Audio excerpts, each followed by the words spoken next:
Abonnez-vous sur la chaîne des temps forts exclusifs. N'oubliez pas d'activer la cloche pour ne rien rater. 6 points sur 6 possibles sur leur deuxième sortie. Les Lions du Sénégal ont remporté le match contre Eswatini sur le score de 4 buts à 1. Une première fois sous l'ère Aliou Cissé. Un autre premier, c'est celui du triplé de Famara Diédhiou, qui avait raté un penalty à la 11e minute. Famara Diédhiou signe un triplé. On rappelle que le dernier triplé de l'équipe nationale remonte sous l'ère Amara Traoré, signé Papis Demba Cissé. Un match qui était un peu difficile face à une équipe d'Eswatini qui était bien organisée en première période.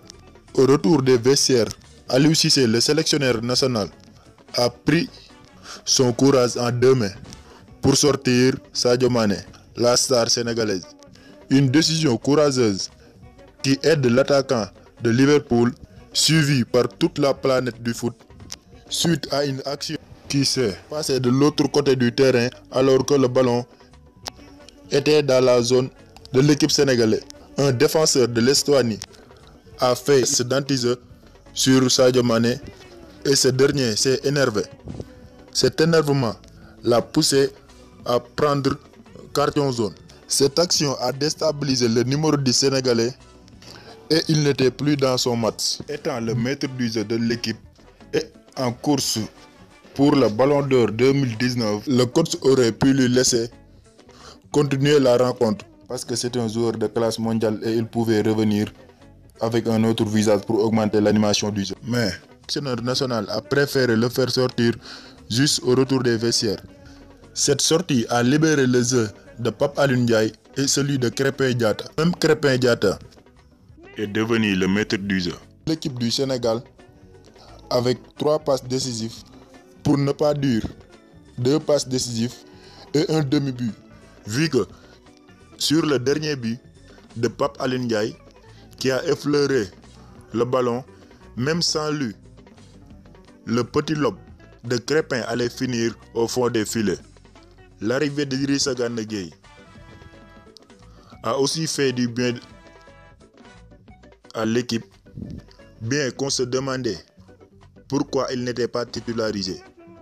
Mais c'était encore une décision venant du coach de l'équipe nationale. Le sélectionneur national qui prend souvent des décisions trop personnelles depuis la non-sélection de Karambodj lors du CAN 2019, alors qu'il n'avait que 2 seuls défenseurs centraux. Il a préféré replier Cheikhou Kouyaté sur l'axe. Et depuis qu'il est à la tête de la sélection nationale, il n'a pas encore trouvé son 11 de départ. Il essaie toujours de tourner l'effectif.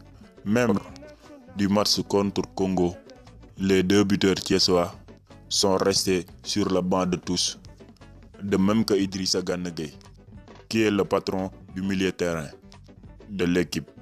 Malgré tout ça, l'équipe du Sénégal s'en est bien sortie. Il n'a pris qu'une seule défaite sur 14 matchs.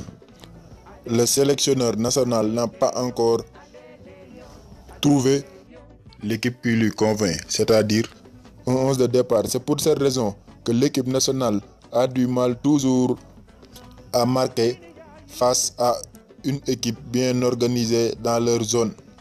Le côté droit de l'équipe est souvent très fébrile parce que toutes les bonnes actions viennent du côté gauche. Les 2 joueurs alignés sur l'aile droite de l'équipe n'apportent pas beaucoup de percussions. C'est pour cette raison que l'animation offensive de ce côté reste à améliorer. Chapeau au lion Krépin Diatta qui se montre toujours décisif depuis son arrivée en sélection nationale. Il fait des prestations étincelantes. Il l'a encore confirmé aujourd'hui après la sortie de Sadio Mané. Il a pris les rênes du match. Chapeau à lui. Merci chers abonnés, c'était tout pour aujourd'hui. Abonnez-vous pour plus d'infos.